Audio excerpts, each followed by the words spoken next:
Hai Powers, saat ini kita menuju ke Gunung Padang. Sesampainya di Gunung Padang, maka kita diperkenankan untuk mengambil air suci terlebih dahulu. Kali ini Zoroasu tidak sendiri, namun ditemani oleh Pak Widodo yang bertugas untuk menjaga kelestarian situs Gunung Padang.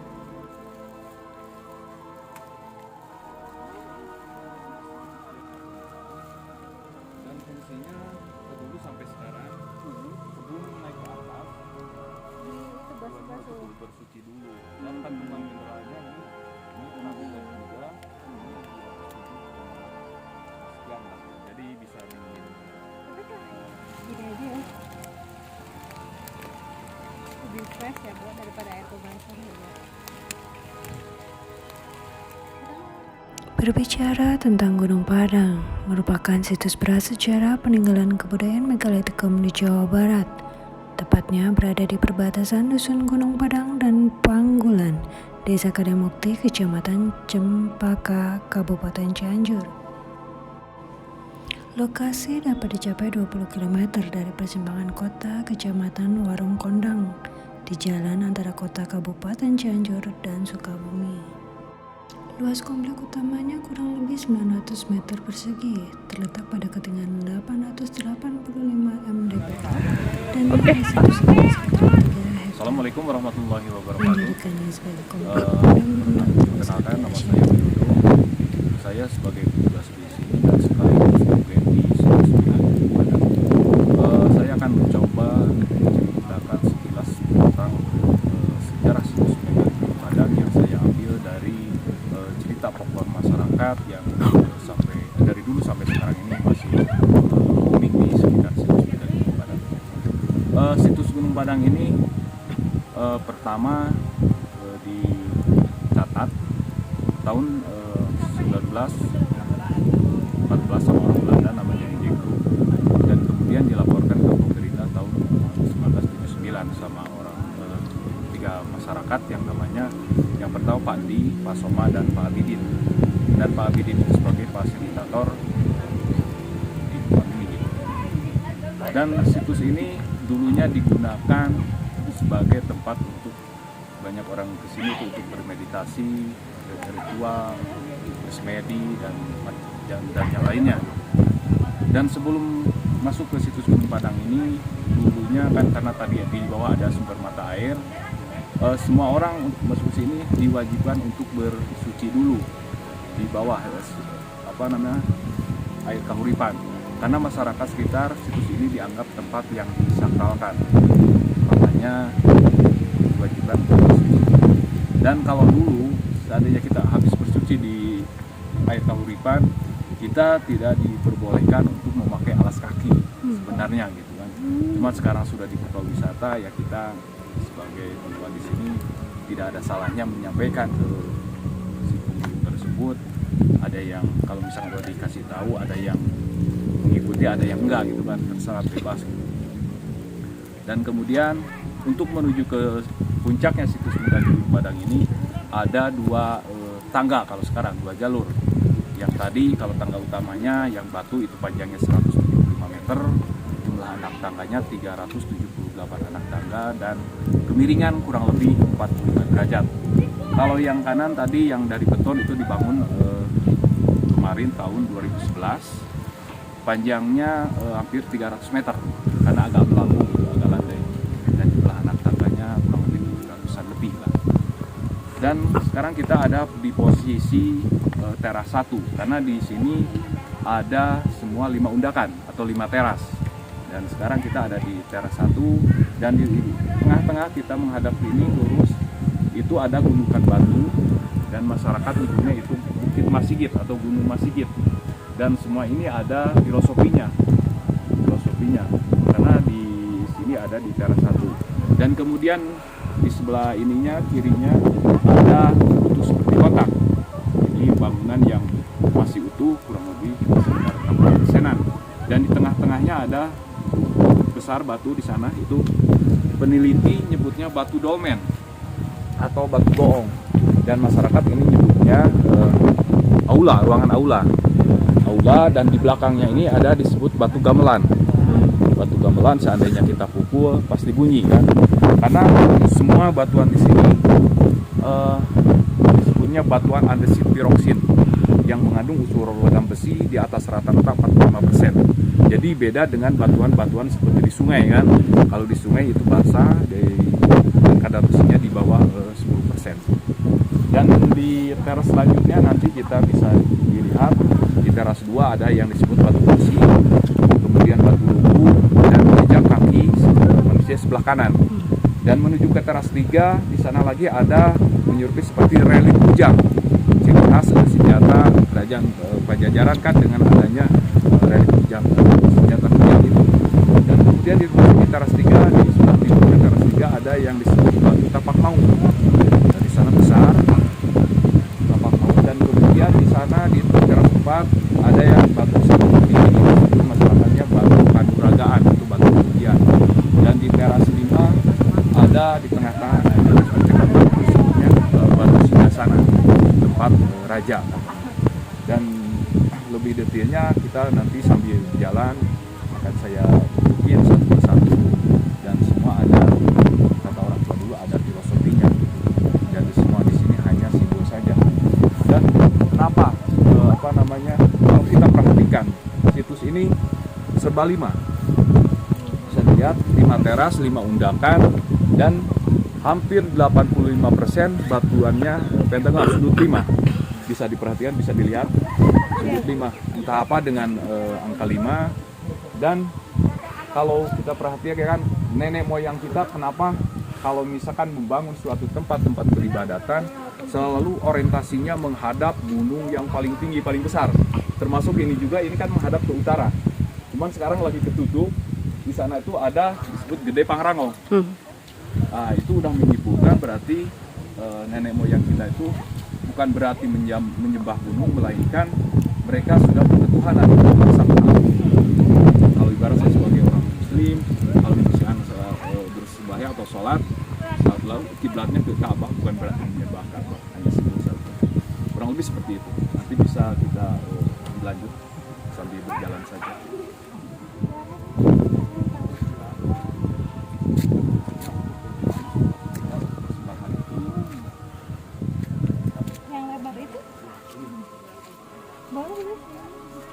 Nah, kalau yang ini yang disebut batu gamelan atau batu ini kita Boleh saya di samping? silakan. Ya, orang lebih buat ini kan buat Gaungnya ya. Ini disebut batu gamelan, di mana ada informasinya, Bu. Ya. Gitu ya. Cuma mungkin karena cuacanya lagi mendukung, sebenarnya ada, hanya saja untuk lebih gaungnya itu ketutup sama cuaca.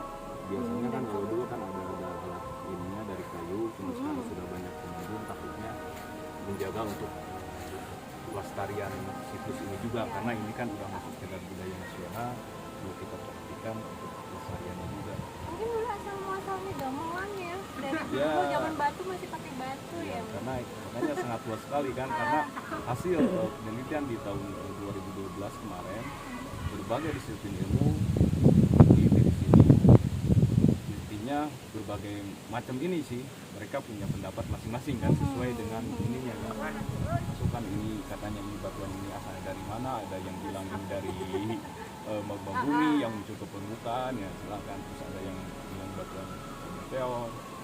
Cuman kalau masyarakat lebih ke fakta gitu kan, melihat karena di situs sebelah selatan situs ini ada yang disebut kampung Kukir.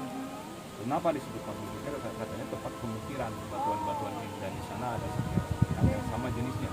Dan ini nyemi juga ya bentuknya ya. Ya, dan agak merapat ke situs ini ada disebut situs Empang Padang. Di sana banyak lagi balok-balok seperti ini, dan ada undak-undakan. Cuman sayangnya dulunya sama masyarakat dibikin sawah, jadi diaruk ditutup gitu. Cuman kemarin dibuka lagi, ternyata di sana ada undak-undakan lagi kayak sama seperti ini. Gali lagi Ya, ya. gali lagi. Yang disebut gamelan ini ada 2. Ada 2. Cuman yang ini nanti itu lagi pakai alat.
itu kita sampai ke undakan kedua, di mana ini situs bersejarah. Yang kedua ada tahapannya. Di sini yang saya dudukin adalah tempat di mana ya untuk zaman dulu tapi masih menilai pendidikan itu sangat penting ya. Gitu. Dan kenapa ini disebut Gunung Padang? Karena ritual malam hari pun tidak perlu menggunakan penerangan. Gunung ini akan lebih bisa beraktivitas di malam hari seperti itu. Ya, oke. Setelah ini kita akan lanjut ke situs undakan yang kedua.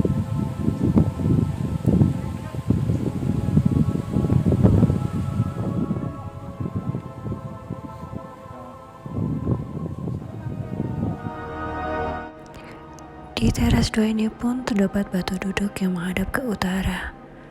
Kursi batu itu juga memiliki sandaran, namun sandaran kursi batu tersebut sekarang condong ke belakang. Ya, seharusnya di sini ada tempat di mana ya sedikit sakral mungkin ya, jadi kita harus menghormati. Jika ingin berfoto di sini, kita harus melepas alas kaki dan kita kudu nuwun ya kalau bahasa Indonesia permisi gitu ya. Dan kita bisa melakukan aktivitas foto di sini. Selain itu, di teras kedua kita bisa mengambil maknanya sebagai bukit mahkota dunia. Artinya bukan mahkota, melainkan simbol dari jiwa sosial yang saling mengasihi. Ya. Oke. Ketiga di sini undakan ketiga di sini ada tapak maung. Nah, seperti tapaknya harimau. Ya. Tapi di sini tapak maung bukan berarti khusus hewan ini, tidak, tapi hanya mensimbolkan saja. Di sini bahwa ada tapak. Kita harus mempunyai cita-cita menjadi manusia. Oke, dengan tapak maungnya mitosnya adalah ungkapannya adalah bahwa kita harus menjadi manusia yang tangguh. Kalau Zoroaster dan Powers, kita sudah punya tapak Powers, ya kan? Berarti kita pribadi yang tangguh.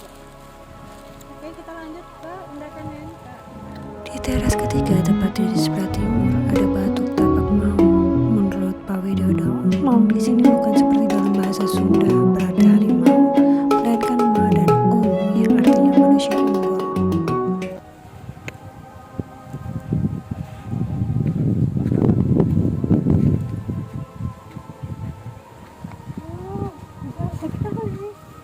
mana? Ini di kaki nenek moyang kita sebelah kanan.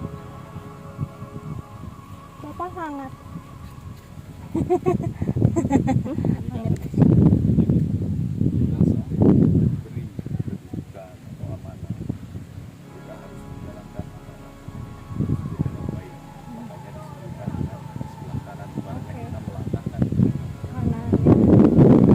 Nabi Muhammad juga selalu melakukan aktivitas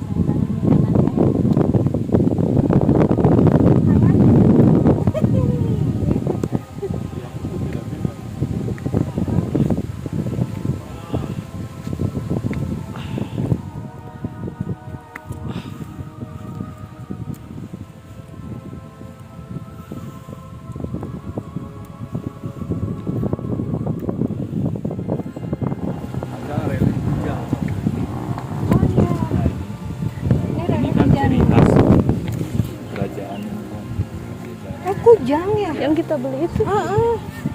Kita juga punya Pak tadi kemarin. Ya itu. Sini sudah ada. Nih yang kita beli oleh-oleh kemarin ternyata dari zaman dahulu kala sudah ada pelitnya.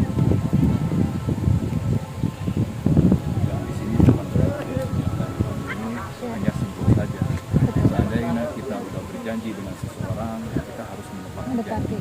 Kalau kata orang Sunda itu ukur kena janji, kita nggak boleh mengingkari, harus menepatinya. Ini kita bilang ini bekas air, tapi masyarakat ya orang karena dulunya di sini sebelum banyak ini banyak batuan bulat,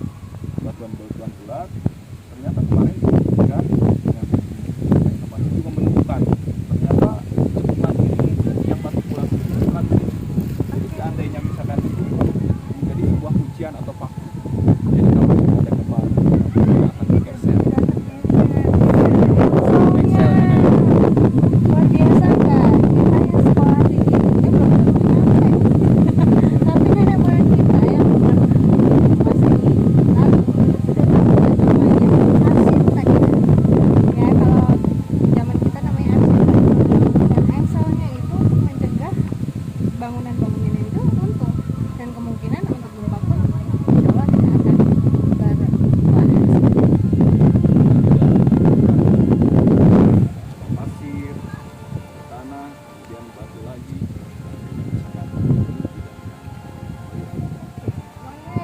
Saudara, kita udah sampai di teras 4 atau undakan yang keempat. Di sini ini bisa nih kayak ceritanya Obelix atau apa ya, yang berhasil mencabut pedang itu berarti dia memperoleh kekuasaan. Kalau di sini di Indonesia ini disebut baru kanuragan, di mana orang mempercayai bahwa jika ada keinginan atau hasrat dan mereka berhasil untuk mengangkat baru ini, dia akan berhasil. Namun kalau untuk Zoro pastinya kalau untuk bekerja atau menginginkan sesuatu ya harus kerja keras ya, tidak hanya mengangkat batu ini, karena ini sebagai simbol saja. Oke.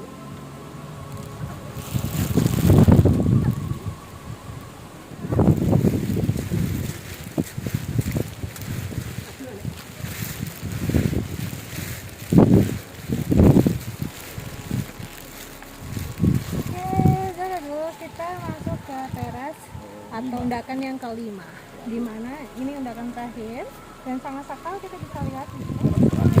Dan di teras 5 ini tengah-tengah ini ada kotak. Namanya ini kebetulan kalau masyarakat di sebelah sana. Apa yang saya sampaikan tadi dijelaskan dari mulai dari bawah.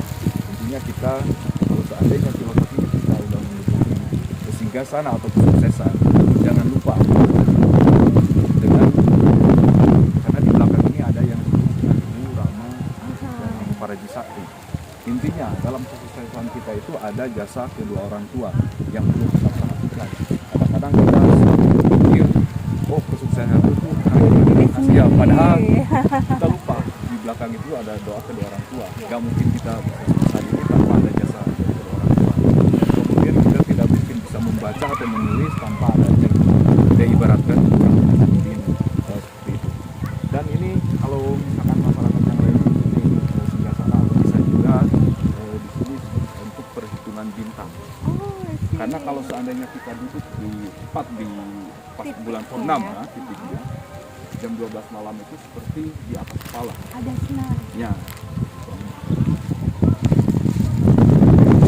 Nah, banyak orang yang bermeditasi atau tua atau mereka sekali. Dan kalau seandainya kita mau masuk boleh cuman alasan pas. Ya, intinya dimanapun kita harus menghormati ya situs sejarah. Kita juga harus melepaskan ini juga berarti ya udah baik, jadi kita bersihkan dulu. Kita diperkenankan untuk berjalan ya Zoro. Kita sudah sampai di puncak dari undakan-undakan ini. Di sini ada 5 dan ini yang disebut singgasana, di mana ini biasa digunakan untuk perhitungan bintang. Karena saat melakukan perhitungan bintang di titik ini, misalnya kita meditasi seperti ini, itu sinar bulan akan langsung ke kita seperti itu. Dan tidak lupa selain meditasi, kita harus mengingat bahwa di samping kanan, kiri dan belakang itu adalah singgasana juga, di mana setiap usaha dan hasil kerja keras kita itu berdasarkan doa dari orang tua, doa dari yang mengajar kita dan dari leluhur kita. Oke? Semoga untuk situs-situs ini akan terus aman dan lestari. Jangan lupa untuk Zoro itu tidak boleh membuang sampah sembarangan. Nah, Powers, demikian perjalanan Gunung Padang.